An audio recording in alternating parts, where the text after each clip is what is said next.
ગીર સોમનાથ જિલ્લા કલેક્ટર દિગ્વિજયસિંહ જાડેજા અને પૂર્વ સાંસદ દિનુભાઈ સોલંકી વચ્ચેની લડાઈના મામલે પૂર્વ સાંસદે જિલ્લા કલેક્ટરને મોહમ્મદ ગજની સાથે સરખાવતા વિવાદ કર્યો છે। ત્યારે આ જિલ્લાના તાલાલા તાલુકા ખાતે સમસ્ત હિન્દુ સમાજ દ્વારા મામલતદારને આવેદનપત્ર આપી કાર્યવાહીની માંગ કરવામાં આવી હતી। તો જિલ્લા કલેક્ટર સોમનાથ મંદિરની આસપાસ થયેલ ગેરકાયદેસર દબાણ પણ દૂર કર્યા હતા। તો જિલ્લામાં વર્ષો જૂના કાયદેસર દબાણો પણ કલેક્ટર દ્વારા હટાવવામાં આવ્યા હતા અને કરોડો રૂપિયાની જમીન ખુલ્લી કરાવાઈ હતી, જેને લઈ તાલાલા તાલુકાના સમસ્ત સનાતન હિન્દુ સમાજ દ્વારા જિલ્લા કલેક્ટર દિગ્વિજયસિંહ જાડેજાને સમર્થન જાહેર કરાયું હતું।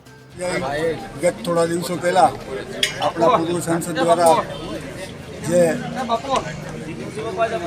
ગીર સોમનાથ જિલ્લાના માનનીય કલેક્ટર શ્રી દ્વારા જે કંઈ અનધિકૃત જમીનો જે ઇત્યાદિ અને જે કંઈ ડેમોલિશન ઇત્યાદિ જે કંઈ થયેલું છે એની કાર્યવાહી ચાલુ છે।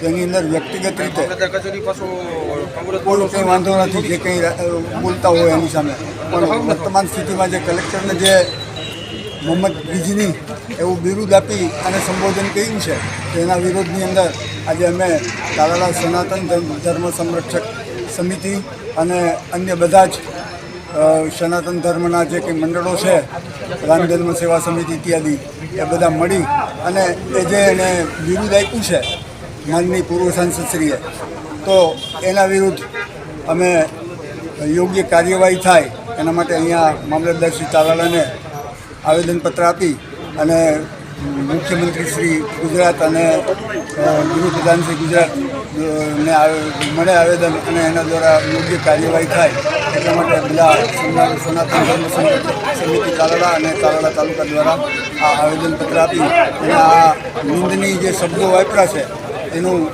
અમે સખત વિરોધ કરીએ છીએ અને કલેક્ટર જેવા મહત્ત્વની વ્યક્તિ માટે આવા સંબોધન કરેલ છે તો એના વિરુદ્ધ સખત કાર્યવાહી થાય એવી અમારી। આજે કેટલા લોકો જોડાયા છે આવેદનમાં અને આગળની રણનીતિ શું રહેશે?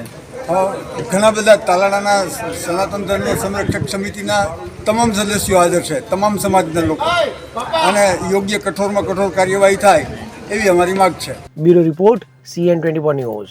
હવે જુઓ દેશ દુનિયાની તમામ ખબરો તમારી આંગળીના ટેરવે। ઉઠાવો મોબાઈલ અને Google Play Store પરથી ડાઉનલોડ કરો અમારી CN24 ન્યૂઝ મોબાઈલ એપ।